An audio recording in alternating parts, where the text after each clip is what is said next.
చిరునవ్వు నా అలవాటు, ఆనందంగా ఉండడం నా స్వభావం, నిన్ను నిద్ర లేపడమే నా లక్ష్యం. తప్పుడు ఆలోచనల వల్ల జరిగే ప్రమాదకరమైన నష్టం పెద్ద పెద్ద బాంబుల వల్ల కూడా జరగదు. నేను సాధన చేస్తున్నప్పుడు హనుమంతుణ్ణి పూజించమని ఎవరో చెప్పారు. ఎప్పుడైనా కాళీమాతను పూజిస్తే కాలి వచ్చేది, నేను భయపడేవాణ్ణి. ఇదంతా చేస్తున్నప్పుడు నాకు లభించిన అనుభవ సారాంశం మాత్రమే చెబుతాను, మిగతాది కాదు. నేను అబూ గుహలో నివసించేటప్పుడు జనాలు చెప్పేవారు, ఎలుగుబంటి వచ్చిందని, అది ఒక ఆవిడని పట్టుకుందని. ఓంకార జపమైంది. అప్పుడు ఎక్కడ ఎలుగుబంటి అన్నారో అక్కడికి వెళ్ళాను. అది నన్ను ఏమీ చెయ్యలేదు. పాము కూడా ఏమీ చెయ్యదు. హెలికాప్టర్ కూలిపోతున్న తీరుని బట్టి ఎవరైనా బ్రతకడం చాలా కష్టం. కానీ ఆశారాం బాపూజీ పూర్తిగా సురక్షితం. 10 సెకండ్లలో ఒక ప్రమాదం మరియు ఒక అద్భుతం. హెలికాప్టర్ ముక్కలైపోయింది, కానీ అందులో కూర్చున్న వారికి ఎలాంటి ప్రమాదమూ జరగలేదు. ఇలా వచ్చేసి మీకు జరిగిన అద్భుతాన్ని ప్రపంచం మొత్తం చూసింది. అద్భుతం ఇప్పటి వరకు ఎవరు ఇలా బయటపడలేదు. హెలికాప్టర్ నుంచి ఎవరూ రక్షించబడలేదు. హెలికాప్టర్ ద్వారా ఇంత పెద్ద ప్రమాదం జరిగింది, కానీ మన యొక్క పరమ పూజ్య ఆశారాం బాపు మరియు అతని సహచరులకి ఏమీ జరగలేదు. నేను నా జీవితంలో ఇలాంటి ప్రమాదం ఎప్పుడూ చూడలేదు. ఈ నిజం నాకు తెలుసు. ఈ భారతదేశంలో సీఎం అయినా కానీ, లేక ప్రధాని అయినా కానీ, పార్టీ మొత్తం కలిసి బహిరంగ సభ నిర్వహించాలనుకున్నప్పుడు కూడా ఇంత పెద్ద ఎత్తున జనసమూహాన్ని సేకరించడం సాధ్యం కాదు. కానీ ఇంత పెద్ద సంఖ్యలో జనాన్ని పరమ పూజ్య ఆశారాం బాపు గారి దర్శనం కోసం ఇక్కడ నా కళ్ళ ముందు నేను చూస్తున్నా.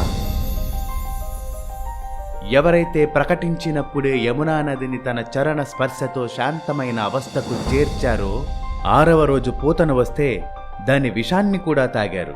అయినా కూడా పూతనను తన ధామానికి పంపించారు. అటువంటి మా కృష్ణుడు పెద్ద, లేక మేకులు భరించుకుంటూ పోర్టీస్ పైలట్ సమక్షంలో పాపం ప్రాణాలే వదిలేసిన మీ యొక్క గాడ్ పెద్ద, లేదా మా కృష్ణుడు పెద్ద? You judge. మేము ఎవరిని మతం మార్చడానికి రాలేదు. కానీ మతం మారిన వారు అక్కడక్కడ కొన్ని ప్రలోభాలకు మరియు కొన్ని కుట్రలకు బలి అయ్యారు. మరియు వారు ఇంటికి తిరిగి వచ్చినప్పుడు మీరు సంతోషించాలి. అప్పుడు మాత్రమే మీరు భారత్ నివాసి అని పిలువబడే హక్కును సంపాదించుకుంటారు. నా కోసం, వివేకానందుడి కోసం, రామకృష్ణ కోసం, రామతీర్థం కోసం వారు ఏమి కుప్రచారం చేయలేదు. వారు ఇప్పటికీ చేస్తున్నారు. కానీ ఇవన్నీ భరించిన తరువాత కూడా నేను నా దేశ సంస్కృతి కోసం త్యాగం చేస్తాను, సిలువ మీద ఎక్కుతాను. కానీ హిందూ మత సేవను వదులుకోను. హిందువు సహనశీలి, ఉదారవాది. ఈ మాట మంచిదే, కానీ హిందువు మూర్ఖుడు కాదు, పిరికివాడు కాదు.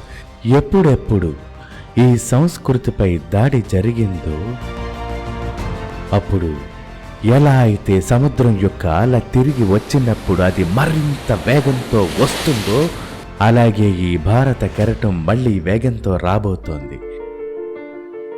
భారతీయ సంస్కృతిని కాపాడుకోవడం నీ యొక్క, నా యొక్క కర్తవ్యం. అవునా కాదా? పూజ్య బాపూజీ దేశమంతా పర్యటిస్తూ మేలుకొలుపు యొక్క శంఖనాదం చేస్తున్నారు. మంచి చెడుల మధ్య తేడాను గుర్తించడం నేర్పుతున్నారు. మనకు ఏ ప్రాచీన వారసత్వం ఉందో దాన్ని మనం మరిచిపోయినంత, దాదాపు మరిచిపోయిన పాపం చేశాము.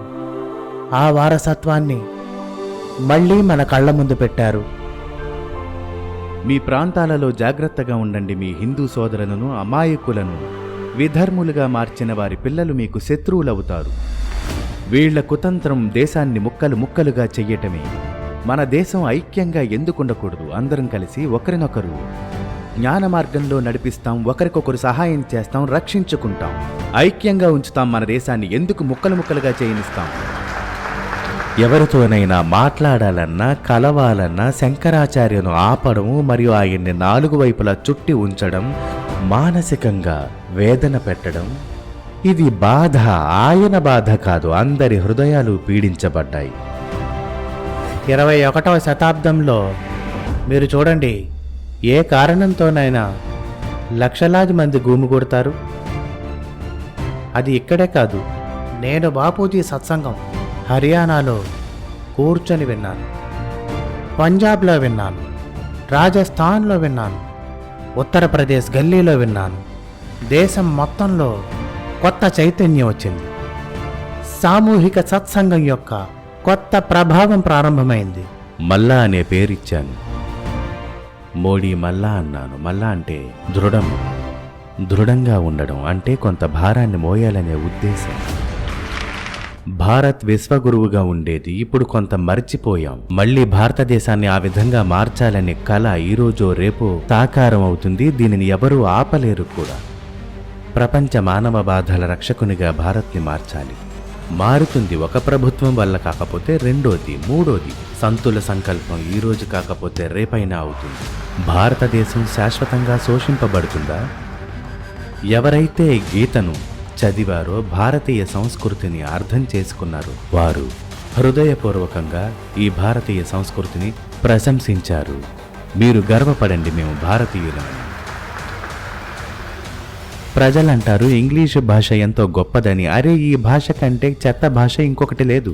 మెకాలే బోధనా పద్ధతి కారణంగా మనం భారతీయులమైనప్పటికీ మన హృదయాలు, మనసులు బానిసత్వంతో నిండిపోయాయి. బానిసత్వపు గొలుసును తెంచండి.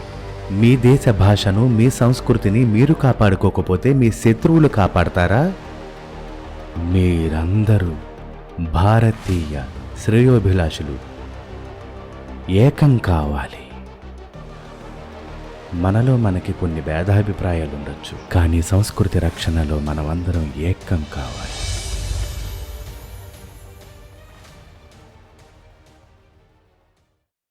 ఈ యుగానికి మనిషి యొక్క సుషుప్త అవకాశాలు, సుషుప్త శక్తులు, సుషుప్త ఆనందం, సుషుప్త ప్రేమ, సుషుప్త త్యాగం, సుషుప్త సానుభూతి మేల్కొలపడానికి కుండలిని యోగం ఒక అద్భుతమైన యోగమే ఈ యుగానికని రుజువయ్యింది.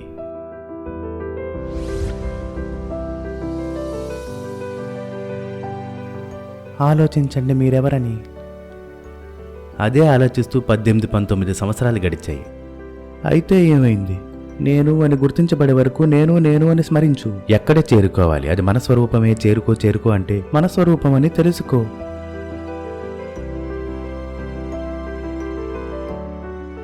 హిమాలయాల వంటి ఔన్నత్యం, పవిత్రత, శ్రేష్టత, ధన్యత, ఆనందం ఇక్కడుంటాయి.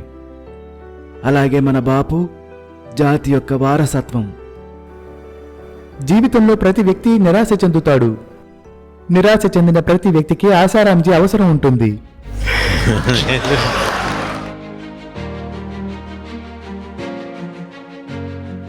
భగవంతుడు శ్రీకృష్ణుడు గీతను చెప్పారు, కానీ ఆ సందేశాన్ని నిజమైన అర్థంలో ఆశారాం బాపూజీ ప్రజల్లోకి తీసుకెళ్లారు.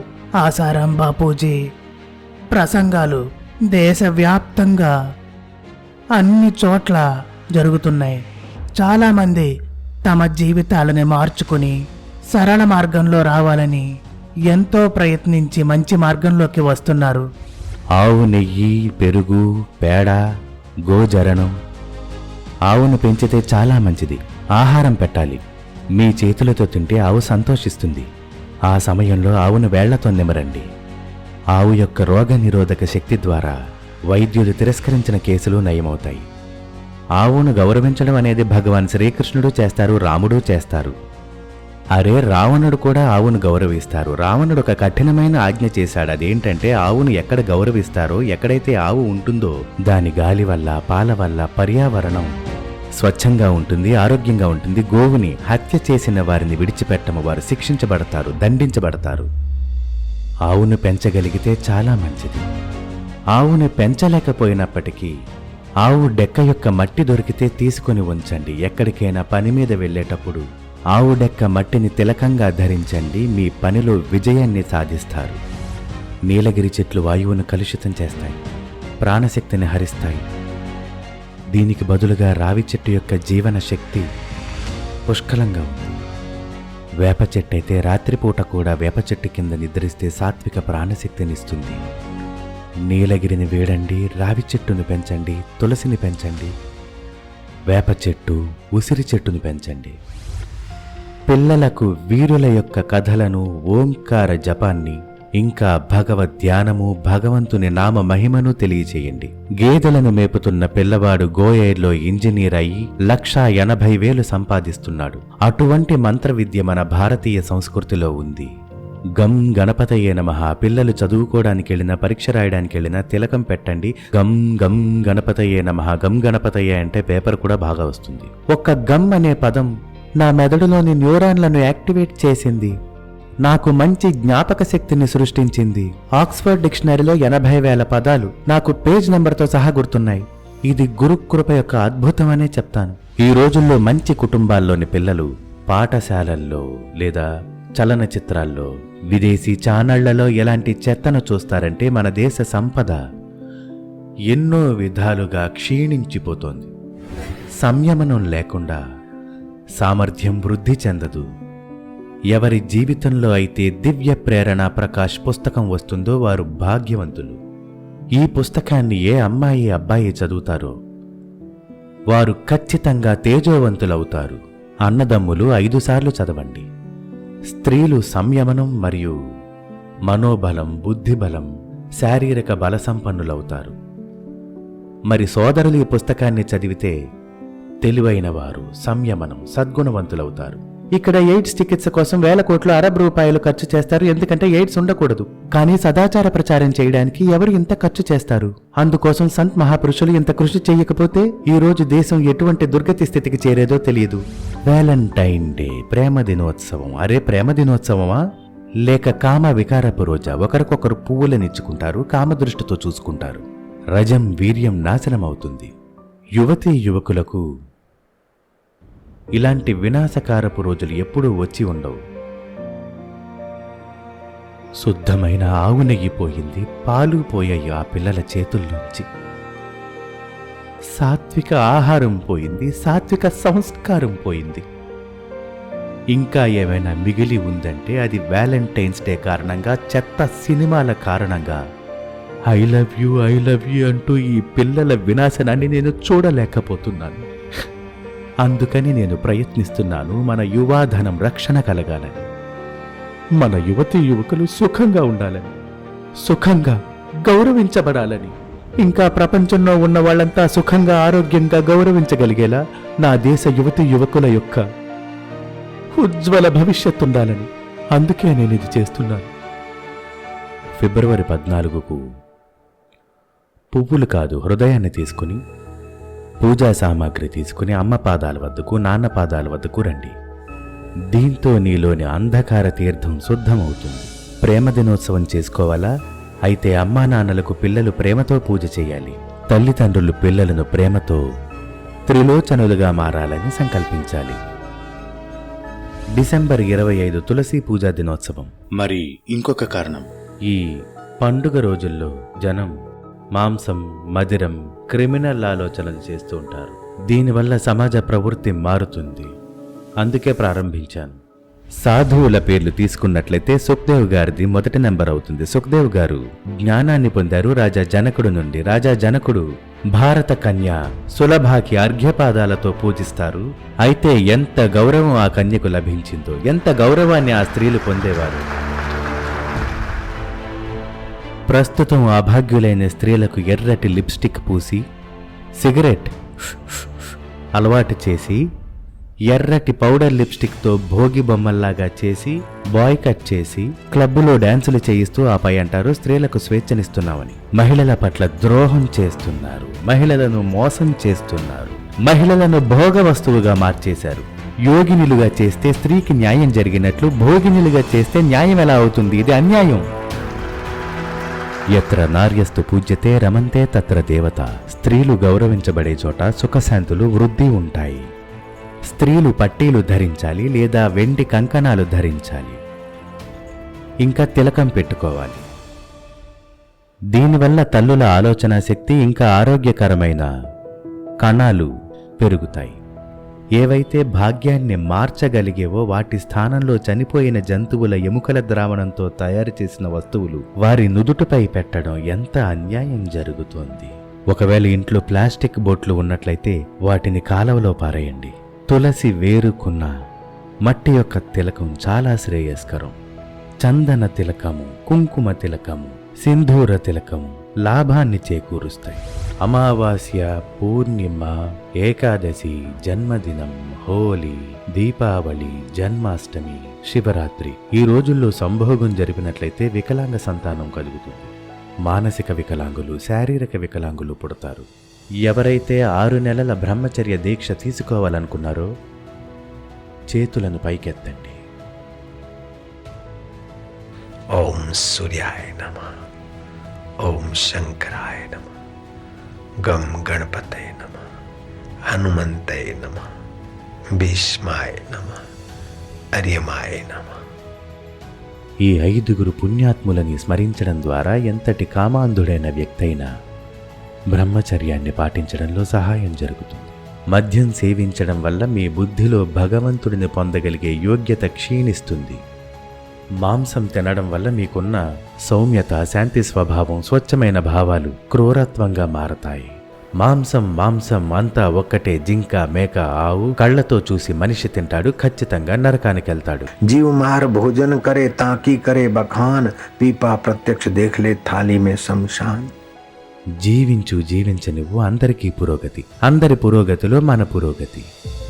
ఎవరైతే పాన్ మసాలా వంటి మురికిని నోట్లో వేయదలుచుకోరో, ఈ రోజు నుంచి ఈ చెత్త నుంచి బయటపడాలనుకుంటున్నారో ధైర్యంగా చేతులు పైకెత్తండి. చేతులు పైకెత్తండి. నేను శంఖం ఊదుతాను. నేటి నుండి మీకు కొత్త జీవితం. పాన్ మసాలా పోయింది. కోడి యొక్క పాదాల మట్టి ఇంట్లోకి వస్తే, మేక పాదాల మట్టి ఇంట్లోకి వస్తే ఆ ఇంట్లోంచి లక్ష్మి పోతుంది. ఆవు పాదాల మట్టి ఎవరింట్లో పడుతుందో, సాధు సంతుల చరణధూళి ఎవరింట్లో పడుతుందో అక్కడ లక్ష్మీనారాయణులిద్దరూ వస్తారు. నేను మీకు అటువంటి వేలాది మందిని చూపగలను. మహారాష్ట్రలో, గుజరాత్లో, మధ్యప్రదేశ్లో, రాజస్థాన్లో 8 కాదు 12 గంటలు పనిచేసినా వేసుకోవడానికి చెప్పులుండవు. ఎంతటి దోపిడీలు, విపరీత ధరలు. నా హృదయం ద్రవించిపోతుంది. అందుకే తిరుగుతూ ఉంటాను. మరియు గిరిజన ప్రాంతాలలో భోజనాలు, వస్త్రాలు, బట్టలు, టోపీ, గీపీ పంచుతూ ఉంటాను. అందమైన సమాజం అని ఎప్పుడంటామంటే సామాన్యుడు దోపిడీకి గురి కాకుండా ఉన్నప్పుడు. దేవాలయాలను కట్టించాలి, కానీ పేద ప్రాంతాలలో ఒకసారి చూసినట్టయితే వాళ్ళ ప్రాంతంలో వాళ్ళ కోసం గుడిసెలు కట్టాలి, వాళ్ళకి ఇళ్లను కూడా కట్టించాలి, వారికి కూడా ఆరోగ్యం బాగుండాలి, ఆరోగ్య కేంద్రాలను కట్టించాలి. మరియు మీరు దీపావళి నాడు నేను సత్సంగంలో చెప్తూ వచ్చాను, మీరు మీ ఇంట్లో దీపావళిని జరుపుకుంటూ ఉంటారు, కానీ ఇరుగు పొరుగున ఉన్న పేదల వద్దకు వెళ్ళి వారికి కొత్త బట్టలను ఇవ్వండి, స్వీట్లు ఇవ్వండి, వారికి పటాసులను కూడా ఇవ్వండి, మీ ఆప్యాయతను చూపించండి.